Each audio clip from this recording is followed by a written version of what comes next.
धर्मगुरु सूबेदार कृष्णकांत सिंह जी राधे राधे जी, और विष्णु भूषण तिवारी जी सीआरपीएफ से। राधे राधे। मर जी, आप दोनों का प्रश्न था सूबेदार साहब का था कि आर्मी के कल्याण हेतु अमृत वचन, और इनका है कि सभी जवानों की तरफ से एक प्रश्न है। गुरु जी, सीआरपीएफ के जवान का, मैं सीआरपीएफ में कार्यरत हूं तथा ये सवाल मेरे तथा पूरे जवानों भाइयों की तरफ से है कि गुरुदेव, हम देश की सेवा कर रहे हैं, परंतु देश सेवा के साथ साथ हम सामाजिक तथा सांसारिक जीवन निभाने में असमर्थ हो जाते हैं, जिस वजह से हमारा मन बहुत विचलित रहता है। गुरुदेव, कृपया मार्गदर्शन करें जिस वजह से हमारा मन विचलित ना हो तथा हम प्रसन्नता पूर्वक अपने कर्तव्य का निर्वहन कर सकें। हाँ, देखो, जब यहाँ हमारे सामने कोई भी राष्ट्र सेवा में जो सैनिक विराजमान, तो उनको संत की तरह आदर करते हैं। जानते हो क्यों करते हैं? क्योंकि अपने प्राणों को न्यौछावर करके, प्राणों का रक्षा का भय नहीं, देश की रक्षा के लिए प्राणों को समर्पित करके। अब त्रुटि क्या होती है कि हम सही माने में राष्ट्र सेवा की भावना को नहीं समझ पा रहे हैं।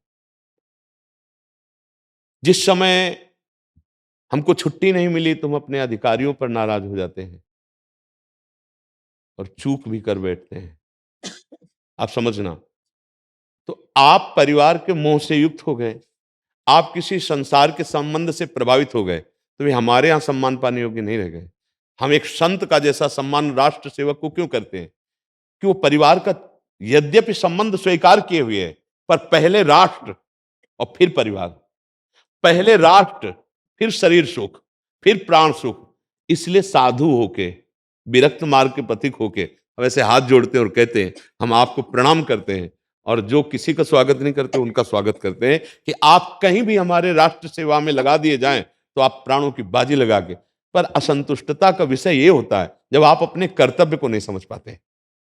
बात समझना, जैसे एक संत सर्वस्व त्याग करके भगवान का स्मरण करते हुए पूरे विश्व का सर्वे भवन्तु सुखिनः सर्वे सन्तु निरामया सर्वे भद्राणि पश्यन्तु मा कश्चित् दुःख भाग् भवेत्, ठीक वैसे ही अपने परिवार से दूर रह करके, सांसारिक सुखों से दूर रह करके, ऐसा थोड़ी जैसे हम रसोई में गरम गरम सब्जी रोटी दाल पा रहे हैं, जवान को हर समय थोड़ी ऐसा मिलता है। कभी कई कई दिन उनको भूखा भी रहना पड़ता है, उनके लिए शौच स्नान की भी व्यवस्था ठीक से नहीं होती। तो वो एक महान त्यागी संत की तरह है, केवल राष्ट्र से वो अपने स्वरूप को पहचाने, नहीं तो बहुत गलत हो जाएगा। अगर परिवार का मोह आपका स्थायी जागृत रहा तो सेवक सुख चाह मान भिखारी व्यसनी धन शुभ गति वे विचारी कदापि नहीं हो सकता। आप फिर राष्ट्र सेवा से चूक जाएंगे।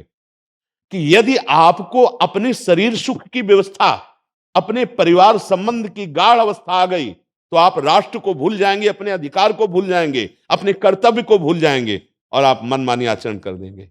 मनमानी आचरण करना ये सेवा नहीं कही जाती।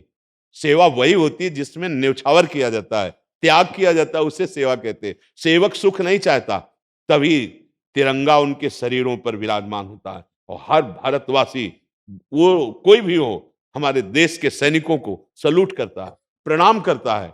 क्यों करता है? क्योंकि वो परिवार राग के त्यागी हैं, वो शरीर राग के त्यागी हैं, वो संसार सुख के त्यागी हैं। वो भले कह रहे हैं कि हम संसारी हैं, लेकिन उनके अगर आदेश हो गया इसी समय आपको तैयार होके जाना है, तो आप भोजन पा रहे हैं लेकिन छोड़ देंगे, आप चले जाएंगे, तो ये त्याग नहीं और क्या है? आप सोचो, अपने परिवार, ब्याह हो गया लेकिन वर्ष हो गए, वो अपनी पत्नी के दर्शन भी नहीं किए, जाके मिला भी नहीं, तो प्रणाम योग्य नहीं है। लेकिन इस कर्तव्य को आपको समझना होगा, नहीं आप राष्ट्र सेवा नहीं कर पाएंगे और आपसे अपराध बन जाएगा, आपके भाव में दूषित भाव आ जाएगा, आप गलत सोचने लगेंगे। संतों को क्यों प्रणाम किया जाता है?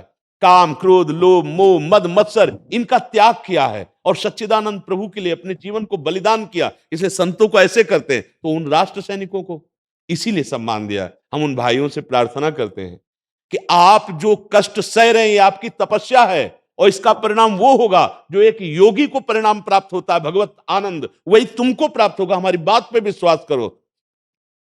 जीवन तो एक दिन सबका छूटना है, आपका प्रशंसनीय राष्ट्र सेवा में छूटता है। आप कष्ट पूर्वक अगर जी रहे हैं, परिवार से अलग हैं, तो पूरा भारत आपका परिवार है, पूरा भारत आपको प्यार की दृष्टि से देख रहा है। आप सच्ची मानिए, जब यह सुना जाता है कि अमुक जगह युद्ध करते हुए हमारे भारत के सैनिक, तो ऐसा ही कष्ट होता है जैसे अपने पुत्र के या अपने प्यारे लाड़ेले भाई के या मित्र के जाने का दुख होता है, हृदय जलने लगता है। क्यों? क्योंकि आप हमारे राष्ट्र से प्यार करते हैं। इसलिए तो हमारी प्रार्थना है उन राष्ट्र सैनिकों से, ऐसी गलती ना सोचें, कि हम परिवार और समाज को कैसे, जब हम राष्ट्र सेवा, परिवार और समाज अपने आप सुरक्षित रहेगा, आपका प्यार अपने आप सुरक्षित रहेगा यदि आप राष्ट्र सुरक्षा की तरफ ध्यान दीजिए, उसके त्याग की तरफ ध्यान दीजिए। आपका सम्मान है, ये पैसा कुछ नहीं होता, पैसा कमाने के बहुत से जरिए हैं। आपने देशभक्ति के लिए ये मार्ग चुना है तो देशभक्ति प्रधान रखिए। कभी छुट्टी ना मिले तो ऐसा रुष्ट भी नहीं होना है, कभी भोजन सही ना मिले तो ऐसा रुष्ट भी नहीं होना है, क्योंकि आपका बहुत बड़ा पद है। आपको सच्ची बताएं, हमारी दृष्टि में भारत में सबसे बड़ा पद राष्ट्र सैनिकों का है, फिर दूसरा पद है, सबसे बड़ा पद उनका है। क्योंकि जीतता है तो राजा की जय घोष होती है, लेकिन प्राणों का बलिदान सैनिक करते हैं। प्रथम बंदनी सैनिक है। राजा तो हार या जीत का नाम प्राप्त करता है, लेकिन प्राणों का बलिदान और बलपूर्वक युद्ध तो सैनिक करते हैं। अगर हम चैन से सो रहे हैं, वो रात को जग रहे हैं। हम यहाँ बैठे एसी रूम में या हीटर के रूम में सुरक्षित हैं, वो बर्फ में खड़े हुए, उन्हीं के कारण हम यहाँ सुरक्षित हैं।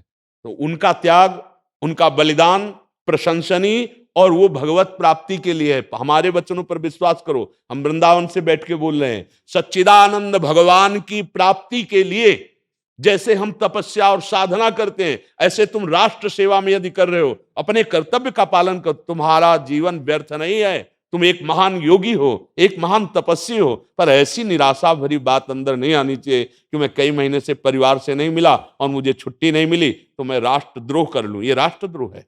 मान लो अपने बड़े अधिकारी को असभ्य बर्ताव करना या किसी भी तरह के ऐसे व्यवहार कर देना, वो राष्ट्र के द्वारा अधिकारी चुना गया है, आपको उसका सम्मान करना चाहिए। फिर आप रिक्वेस्ट कीजिए, महीना 15 दिन रुक जाइए, फिर प्रार्थना कीजिए। आप अपने देश में हैं, आप विचार करके देखिए। तो हमारे राष्ट्र सैनिक धैर्यवान बने, क्योंकि उनका जो पद है वो बहुत बड़ा है। हमारी दृष्टि में राष्ट्र का सबसे बड़ा पद राष्ट्र सैनिक का है, वो तो सर्व त्यागी है। विचार कीजिए, कोई अनुकूलता उनके जीवन में नहीं, कोई अनुकूलता नहीं है। जब जहां जैसे जो मिला खाया और अपने जीवन को धूल दूषित किए हुए पहाड़ों में भी लगे हैं, बॉर्डर में लगे हैं। कोई कभी कहीं से भी प्रहार कर सकता है, हर समय संशय युक्त जीवन है। तो प्रणाम योग्य जीवन है, बंदनीय जीवन है, और आपने ही वर्ण किया उस मार्ग को। अब धोखेबाजी क्यों? धैर्यपूर्वक रहिए, और जब आप सेवा से निवृत्त होइए तो जीवन भर सरकार आपका आदर करती रहेगी। नहीं होता? अगर किसी के परिवार का सदस्य किसी भी तरह बलिदान हो जाता है, तो हमने देखा है कि कच्चे मकान में रहते थे लेकिन बिल्डिंगें बन गई उनकी, और उनके नगर में उनकी छवि लगी और सम्मान उनका हुआ, और जीवन भर उसकी बात सरकार सुनती है, उस परिवार की जिस परिवार से। तो मुझे ऐसा लगता है कि हम भारतीय सैनिकों से प्रार्थना करेंगे कि आप निराश और उदास इस विषय में ना हो कि आप अपने परिवार से नहीं मिल पाते हैं या आप समाज ज्वाइन नहीं कर पाते। ये समाज ज्वाइन जो कर रहे हैं वो आपके बल से कर रहे हैं।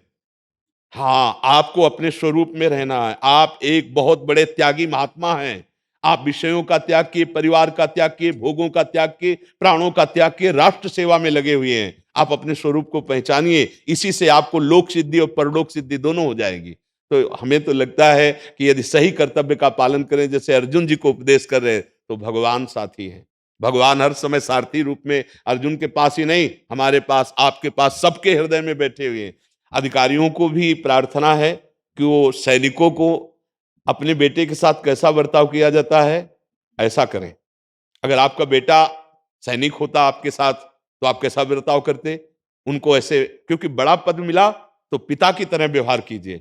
और जो अधिकारियों के अंडर में सैनिक हैं, उनको राष्ट्र ने अधिकार दिया है, इसलिए उनका सम्मान करना चाहिए। उनकी अवहेलना, उनका अपमान या उनका किसी भी तरह से अनादर करना, ये असभ्यता होगी। ये आप अपने पद का दुरुपयोग करेंगे। हम प्रणाम करते हैं उसी त्याग को, उसी सम्मान को। समझ पा रहे हैं आप?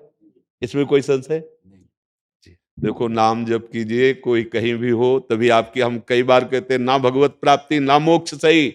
बुद्धि को शुद्ध रखने के लिए चाहिए। अगर नाम जप करेंगे, भगवान का आश्रय रखेंगे, तो आप अपने को कंट्रोल में रख सकते हैं, आप अपने को शासन में रख सकते हैं। नाम जप ही नहीं, भगवत आश्रय नहीं, तो भ्रष्ट बुद्धि वो कुछ भी करवा सकती है।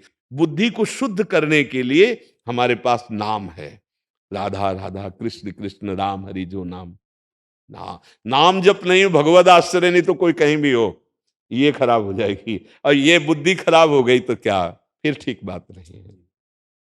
महाराज जी आर्मी में कर्नल हूँ। अच्छा। अधिकारी भी मजबूर होते हैं जब छुट्टी नहीं दे पाते हैं। हाँ, ले आपका स्वागत। अच्छा, अगर अधिकारी छुट्टी नहीं दे पाते हैं जी। तो उनकी भी एक मजबूरी है, हाँ वही तो कह रहे व्यवस्था चलानी है। हाँ वही तो कह रहे हैं कि फिर हमें बाद में प्रार्थना करनी चाहिए ना, महीना 2 महीना, फिर आप अपने राष्ट्र में ही तो हैं। क्योंकि जैसे मैं हूँ, मेरे पति भी फौज में है, जी, हम भी 4-5 साल से अलग अलग ही हैं, जी तो समस्या सबकी सेम है। लेकिन सब समस्याओं का समाधान भगवान का आश्रय है। अगर नाम जप नहीं हुआ, भगवत आश्रय नहीं हुआ, तो फिर आपका आंतरिक सहारा क्या होगा? फिर बाहर से आप टूट जाएंगे ना। बस एक चीज जो समझ नहीं आती है, जी, जैसे हमारा जो संस्था है जी। उसमें भोजन का हम नियम नहीं रख पाते हैं। हाँ नहीं रख पाएंगे। नहीं रख पाते हैं जी, पर मन बड़ा होता है कि जी। तुलसी की कंठी धारण कर लें, क्योंकि जी। हम लोग सर्व धर्म स्थल जी, नाम की चीज होती है। जी, जी, हिंदू ये सब नहीं है, जी, सबको समान रखने के लिए हमें वो चीजें करनी होती हैं। जी, तो जैसे अगर मेरे को राधा नाम या भगवान का, माता रानी का नाम रखना है, जी, पढ़ लेते हैं शास्त्र थोड़ा बहुत जितना भी हो पाता है, जी, पर इनको जैसे ये जो छोटे छोटे हैं, जी। इनको कैसे इस मार्ग पे करें, क्योंकि ये भी जो देख रहे हैं वो नहीं देख रहे हैं जो हाँ, हमें बिल्कुल। बचपन में उनको देना चाहिए। बहुत सुंदर है। अगर इनको हम 5 मिनट 10 मिनट अपने पास बैठाल करके संतों की बात सुनाएं अपनी भाषा में, जैसे छोटे बच्चे हैं, इनको राधा नाम जपवाएं 5 मिनट सही, 10 मिनट सही। कहते हैं एक माला। हाँ, और गंदे बच्चों से बचने का, कि कोई हमें गंदी तरीके से छू रहा है, गंदी तरीके से हमें शिक्षा दे रहा है, कोई ऐसी जो ब्रह्मचर्यहीनता की तरफ, अगर हम इन बच्चों को मित्रवत व्यवहार करके इनसे बात पूछें, इनको समझाएं और शास्त्र की बात सुनाएं, नाम जप करवाएं, तो मुझे पक्का लगता है वो एक बहुत अच्छे सदगृहस्थ, एक बहुत अच्छे राष्ट्र सेवक, समाज सेवक बन सकते हैं। और देखो हमारी बात समझना, जहां आप हैं वहां के लिए, हमारा तो गला काट दिया जाए तो हम नहीं उतार सकते, लेकिन आपके लिए हम आदेश नहीं करेंगे। आपके लिए सबसे बड़ी बात राष्ट्र सेवा है। अर्जुन जी भगवान से कह रहे मैं संन्यास लूंगा, भिक्षान्न पाऊंगा, पर युद्ध नहीं करूंगा, ये घोर संग्राम, विनाशकारी कार्य। और भगवान क्या कह रहे हैं ये देखना है।